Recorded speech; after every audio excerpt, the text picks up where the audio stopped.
सो ये है मेरे शॉर्ट नोट्स। तो इसको मैं आज इस वीडियो में एक्सप्लेन करूँगी और अगर किसी को ये वर्थ इट लगे और चाहिए हो तो मुझे कमेंट कर दे, मैं अगले शॉर्ट्स पे अपलोड कर दूँगी। तो स्टार्ट करते हैं इसे समझना, क्योंकि किसी के भी शॉर्ट नोट्स को लेने से पहले उसको समझना ज़रूरी है, क्योंकि आप ले तो लोगे लेकिन फिर आपको कुछ समझ में नहीं आएगा कि शुरू कहाँ से करना और ख़त्म। तो इसको समझते हैं।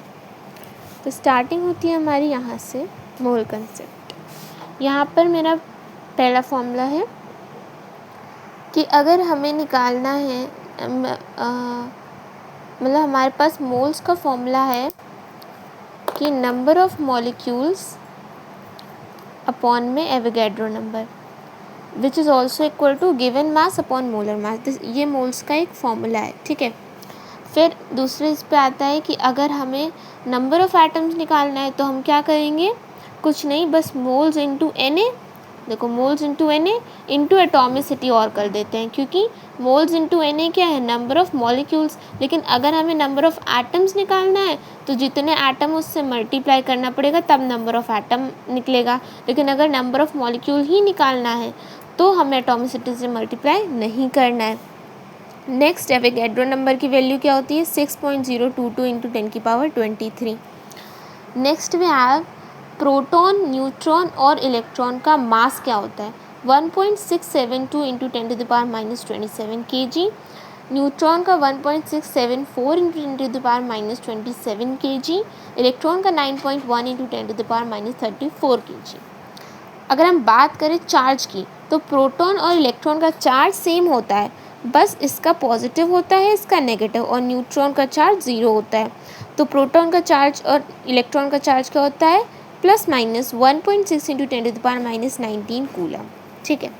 फिर आते हैं, अगर कंडीशन हमारी STP दी है, at STP condition temperature 0 degree Celsius, pressure 1 atm और वॉल्यूम 22.4 लीटर लेते हैं। ये हमारा STP कंडीशन। शॉर्टकट देख लो, 0 इंटू 0.0821 इज़ इक्वल टू 22.4। अगर 25 डिग्री सेल्सियस है तो 24.4 और 27 डिग्री सेल्सियस है तो 24.6, ठीक है। स्पेसिफिक ग्रेविटी लिक्विड या सॉलिड की अगर हमें निकालनी है तो हम सब्सटेंस की डेंसिटी को वाटर की डेंसिटी से एट 4 डिग्री सेल्सियस डिवाइड कर देते हैं। Vapour density is density of gas upon density of H2। Specific gravity क्या होती है, density of substance upon density of H2O, और वेपर डेंसिटी होती है density of gas upon density of H2। फिर आता है ये PV is equal to nRT, substitute करके PM is equal to ρRT, जहाँ पर M है हमारा मोलर मास। फिर number of moles is also equal to volume in litre upon 22.4 अगर STP कंडीशन दी है तो। देखो यहाँ पे था ना कि STP कंडीशन पे वॉल्यूम क्या आता है, 22.4 लीटर, और ये वाली वॉल्यूम तुम्हें क्वेश्चन में गिवन होगी।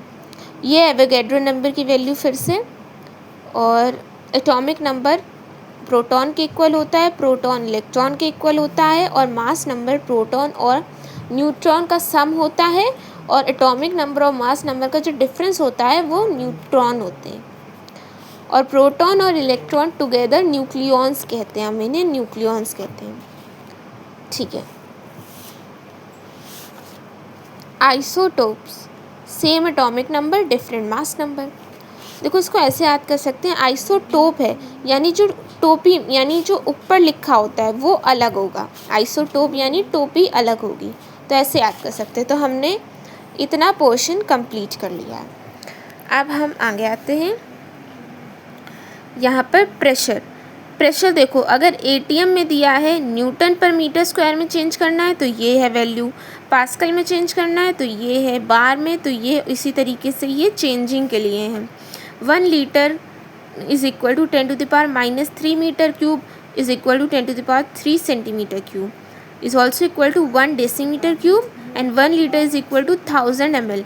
अगर 1 ml में पूछे कितने लीटर तो 1/1000 लीटर।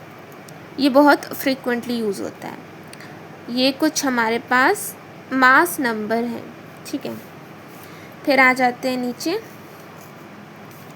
यहाँ से शुरू करते हैं। मॉलिक्यूलर फॉर्मूला हम लोग कैसे निकालते हैं? Empirical formula into N, N बोल लो या एक्स बोल लो। एन हम लोग निकालते हैं molecular formula mass upon empirical formula mass करके। हमेशा मोल्स लेने होते हैं, सिंपलेस्ट फॉर्म में कन्वर्ट करना होता है। ये देखो, ये जो एन है ये मॉलिक्यूलर फॉर्मूला अपॉन में एम्पेरिकल फॉर्मूला है, इसी के लिए कहा जा रहा है कि हमेशा मोल्स लेने होते हैं।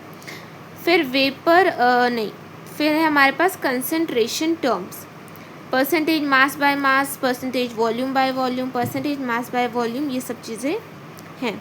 फिर ppm 10⁶ से मल्टीप्लाई, ppb 10⁹ से, then molarity, then average molecular mass होता है total mass upon total moles.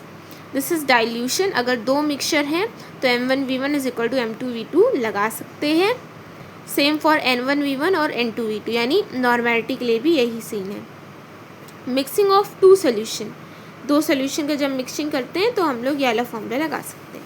Limiting reagent वाले क्वेश्चंस में क्या करना होता है? हमेशा सबसे पहले initial mole upon stoichiometric coefficient, initial कितने मोल्स हैं अपॉन स्टाइक्योमेट्रिक कोफिशिएंट करेंगे, तब हमें पता चलेगा कि कौन सा रिएजेंट लिमिटिंग रिएजेंट है, ठीक है। अगर स्टाइक्योमेट्रिक गैस की हो वॉल्यूम भी लिख सकते हैं, अगर गैस हो तो वॉल्यूम भी लिख सकते हैं। तो दिस वाज यहाँ तक का चीज़।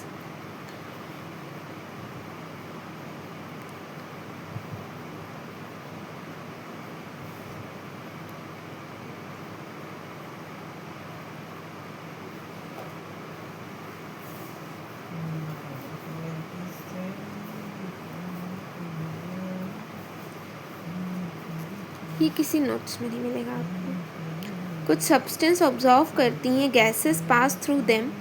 सब्सटेंस और ये gas absorbed, aqueous KOH, aqueous NaOH, ये हमारी CO2 गैस को ऑब्जॉर्व करती है।